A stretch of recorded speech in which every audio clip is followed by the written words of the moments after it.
Do you have an outdated dresser that you just don't love anymore? Well, don't spend money to buy something new.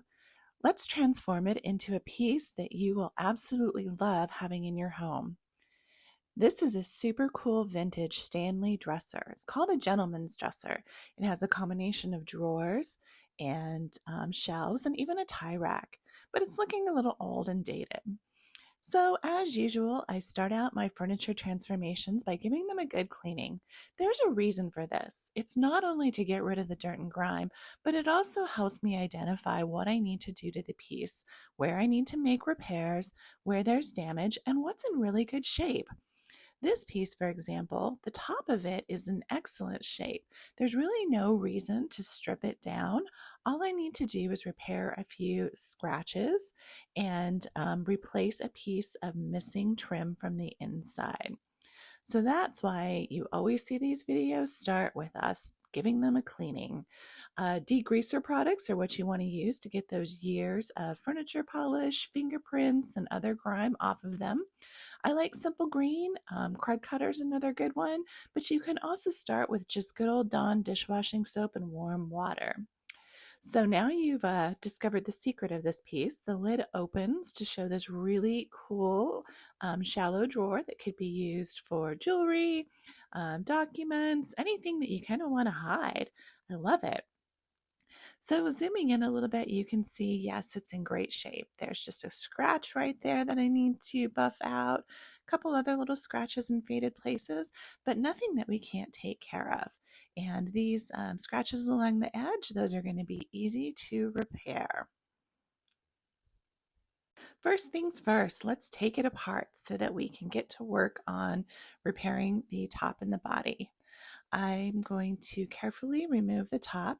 And when you're working with a vintage piece like this, you always want to make sure that you label your hardware, your screws, and try your best to put them back in the exact same places that you took them off. A lot of times vintage pieces are just a little bit finicky, and if you try to replace the screws or put a screw in the wrong place, it might not work as well as it was designed to. So after you get all of your screws off, what I recommend is that you use either a piece of paper. In this case, I had this little piece of foam that worked really well to help me label and identify where my screws came from and ensure that I put them back in the same order. Okay, let's take out the drawer liner. We're just going to vacuum that, give it a good cleaning, and reuse it. And then we'll keep cleaning and inspecting our piece and removing anything we don't need anymore. I'm going to remove all of these little cushions, stoppers, clean under them real well. And if I need something like this once it's done, I'll replace them with new ones. Then we're back to continuing to clean our piece. I think this is probably the most tedious part of any furniture flip, is really just going through and cleaning it really thoroughly, but trust me, it pays off in the end. By the way, any of you that are looking at that gorgeous piece of furniture in the background, I do have a video showing how I restored that to get the wood in beautiful condition again and how I made a pretty nice profit on it. So you might want to check that one out. So now I'm continuing my inspection of the piece. I'm trying to figure out which of these which of these shelves are removable. It's so much easier to take them out, to clean them, repair them, if I'm going to paint them or paper them. This top one does have screws holding it in underneath, so I am going to go ahead and remove those screws and take it out. Looks like the bottom one is in there permanently, so we'll just have to work around that one. There's my little mini screwdriver. This one makes it easy for me to get in there and remove the screws that are holding this shelf in place, and it'll make it much easier for me to clean, repair, and then either paint or paper the shelves that are inside of this adorable little dresser. Okay, now we're just going to take all of the drawers out. These drawers are in wonderful shape. They have wooden glides on the bottom. All of them are solid and work perfectly, so there's going to be no need to do any repairs. And I love these little coin catchers that come in a lot of antique dressers that fit in the top drawer. They really just don't make things like they used to anymore. Once we've got the drawers out, I do label them so I know what order they go in. I just put a little 1, 2, and 3 on the bottom of each one, and that ensures that I replace the drawers in the order that they belong. Once again, this just really adds to the integrity of vintage furniture and ensures that everything slides in perfectly. I do take off the hardware when I'm looking to completely refinish a piece inside and out. I think sometimes this is a step that some furniture flippers skip and they just paint over it. And that just to me, it's the little details that matter. If you're going to ask for top dollar when selling a piece, you need to pay attention to all the small details.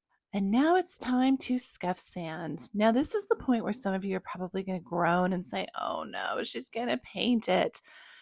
Well, this vintage finish, which I call a blondie, is incredibly hard to remove. Plus, you never know what type of wood was used underneath it. So, unless it's a piece that I know I'm going to make a lot of money on and it's incredibly damaged, I am not going to remove this. I'm just going to scuff sand it, which removes the shine. It prepares the finish to take paint. And then, yes, I'm going to paint it. Even though I scuff sanded, the fact that this is an incredibly slick finish makes me want to use some type of a primer. You can use any type of a shellac-based primer. Zinsser makes some good ones, but I happen to have a container of Dixie Belle Bonding Boss, so that's what I used for this project. And here we go with the paint. I'm using a new paint that I've never used before. This is by Farmhouse Elements. I won this in an Instagram giveaway. Yes, those are legit and you can actually win things. And I felt like this piece, with its wooden top, with its vintage structure, it needed kind of a moody color. So I chose this deep blue, almost has a little bit of a gray, and it's just an absolutely gorgeous color. So far, I'm pretty impressed with this paint. It's going on very smoothly. It is an all-in-one paint, so it says that it has a primer, it has a top coat, but I never trust all-in-one primers. I really want to make sure that the piece that I am redoing, that I'm going to be selling, will hold up for my buyer. So I'm using a brush. I could use a sprayer. Sprayers give you an even smoother finish, but it's still a little warm here in Arizona, and that makes using my sprayer a little bit more difficult. Plus, I just wanted to test out this paint to see how well it self-levels, how quickly it dries, and what it looks like when it's finished. After the first coat of paint dries on each of the drawers, I go in and give them a gentle sanding, spray them with water, wipe them off with a cloth to get any of the dust off, and get ready to do my second coat of paint. The first coat of paint always looks a little splotchy. I always say things look worse before they get better, but I am pretty optimistic that I'm going to be able to get by with only 2 coats of paint, and then maybe just some touch-ups in different areas. I love these little small palm held angled brushes. They work incredibly well anywhere you have designs like the faces of these drawers. This paint does self-level really well, so even though you can see the brush strokes when it's wet, those will vanish when it dries and you won't be able to see them. You do want to make sure though that you always go over your damp paint to remove any places that you got maybe a little too much, any drips, and keep the paint all going in the direction of the natural wood grain. Don't be afraid to move your pieces around. For example, after I did the first coat of paint on the face of this dresser, I flipped it on its back so I could see what it looks like from the bottom. This is the way that you find any places that you missed, and then you can go in and ensure that when people are moving it, or if someone's laying on the ground for some reason, they're not going to see mistakes that you made. So what I did here is I grabbed a nice neutral cream color paint. This is the color Fauna by Wise Owl, and a small roller, and I'm just going to paint the insides. I did add a coat of Dixie Belle Bonding Boss first, to cover any stains and make sure that my paint sticks. By putting the piece on the back, it makes it really easy to get in there, and using this little roller is going to allow me to get into all of the little corners, and especially that narrow tie slide area that's in the middle of the piece. And you'll notice that I'm doing all of the areas, top, bottom, and back. I want it to look like brand new inside this dresser when I'm done. Once I have all my pieces cut, I lay them in place, do any last minute trimming or adjusting to make sure that they're all going to fit together smoothly. And before I start putting them in place, I'm just going to hold them on there with a little bit of tape.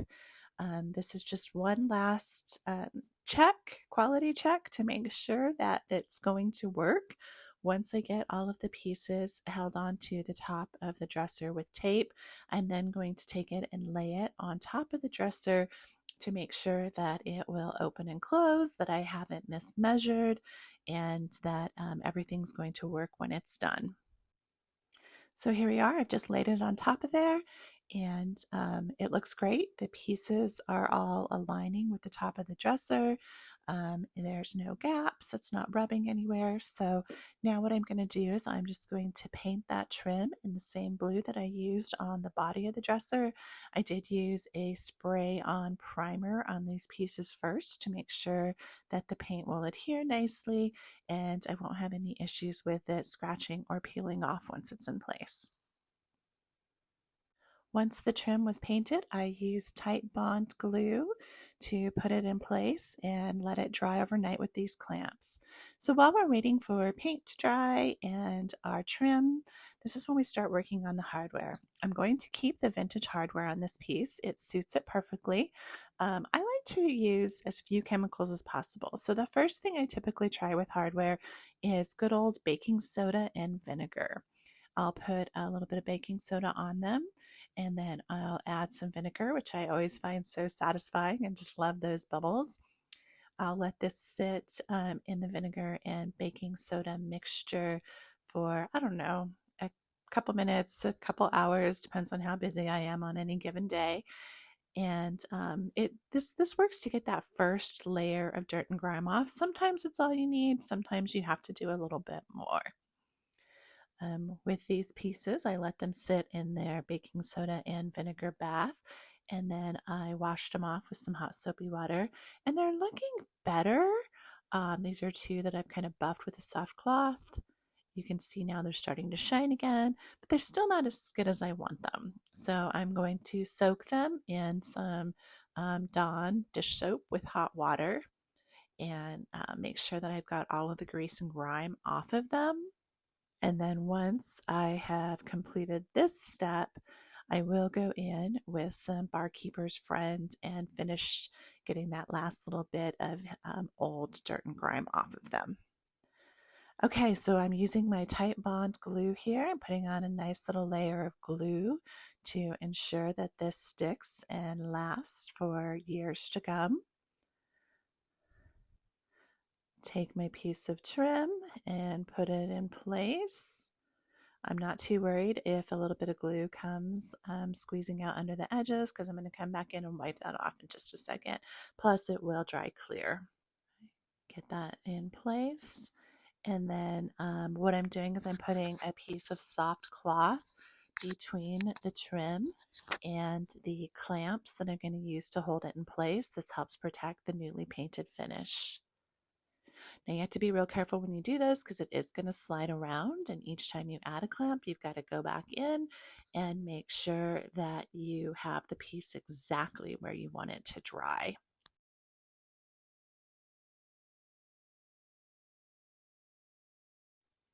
And 24 hours later, everything is nice and tight and in place. I did have a few places where the clamps scratched the paint, so I'm just going to grab a small little art paintbrush here and go in and repair those. Not a big deal. I normally do this step anyway, just at the very end to make sure that everything is nicely done. All right, now it's time to start putting things back together. This would be so much easier if I had an extra set of hands, but us do-it-ourselfers, we know how to get the job done. So we're going to put it back onto the original hardware. And of course, remember, I kept all of my screws in the order with which they came out. So everything should fit nice and tight once this is put back on.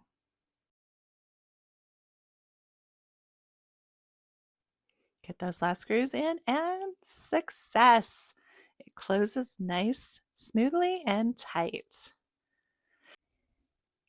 I don't usually paint or do anything to the back of the furniture, but this specific piece had a wooden board holding the top in place that was that same faded and dated yellow color. So I'm going to go ahead and cover it with this blue paint, and I'm also going to paint the back of the lid that you can see there where it has that white stripe. I'm also going to paint that blue so it matches the trim that we had going around the sides and the front. For the top of the dresser, after giving it another really good cleaning, I have grabbed some of my favorite wood stain in the color Early American and some 00 steel wool, and I'm just going to go over it gently with a layer of stain using the steel wool. I pay special attention to anywhere that I had scratches or scuff marks. Now, this doesn't stain the entire piece. What this does is it works the stain into those scratches so that they will blend with the rest of the piece, and I don't have to sand it, strip it, and restain it. This is just a little trick that you can use to give a vintage piece of furniture some touch-ups. Once I've got all of the stain on there, I'll just let it sit for like a minute or two. I don't want it to get tacky before I come in with a lint-free soft shop cloth to wipe it all back off. This also will address the few scratches and scuffs that were around the edges of the lid of the dresser. So as I'm wiping it off, you can see that it still has that nice shine that it had before, but just enough of the stain has been deposited into the scratches that they are no longer visible. After putting the hardware back on, I pay a little bit of special attention to the drawers. These drawers have the lovely dovetail construction, which is a sign of quality. And just for fun, I decide to accent the dovetails by painting every other one of them to really draw attention to how they're put together and constructed. Some people like this, some people don't. If you don't, I'm sorry, but I think it's a fun little detail on a painted piece that just adds that little extra something. One more finishing touch. If there's any of the hardware that didn't get clean enough, maybe I don't like the way that it looks, I can grab some rub and buff. I pick this up at Michael's or Hobby Lobby. I apply it with a paintbrush. I'm just using this wood painting stick to protect my paint. I'll put a little bit of it in the cap and then just gently paint it on there. And this helps to cover any rust spots or any spots that I might have gotten paint on the hardware. Once again, it just gives that finished project a nice clean look. I decided to go ahead and line the shelves of the inside and the drawers with this really pretty pill and stick wallpaper that I bought on Amazon. I will place the link in the description below. I Googled, well, I didn't Google, but when I was in Amazon, I searched for masculine peel and stick wallpaper, and this is one of the designs that popped up. And it has different shades of blue in it and gold, which work perfectly with the design of this dresser. So I always cut the pieces down to size, measuring twice, cutting once. I'll peel off just about a quarter of it to get it started, and I always at least do that one time. I start from the back of the shelf, lining it up as closely as I can get it smoothing from the middle of the wallpaper to the outside. And then once I've got that piece in place, I will pull the remaining paper away from the wallpaper and then always work from the middle to the outer edges to get it in place. And it's okay if it's just a little bit bigger because you can come in with a craft knife and trim it down nice and neat. When I have open edge shelves like this, what I like to do is extend the paper over the edge of the shelf, fold it down underneath, and then I will grab either some adhesive or my staple gun and make sure that it is firmly attached to the bottom of the shelf so that it won't wear and come off over time. So there you can see I've got a little pink utility knife that I use just to clean up the edges. Pretty simple, just really makes it fun. And I kind of crushing on this paper. I think it's really pretty, and it was very affordable too, which is a bonus.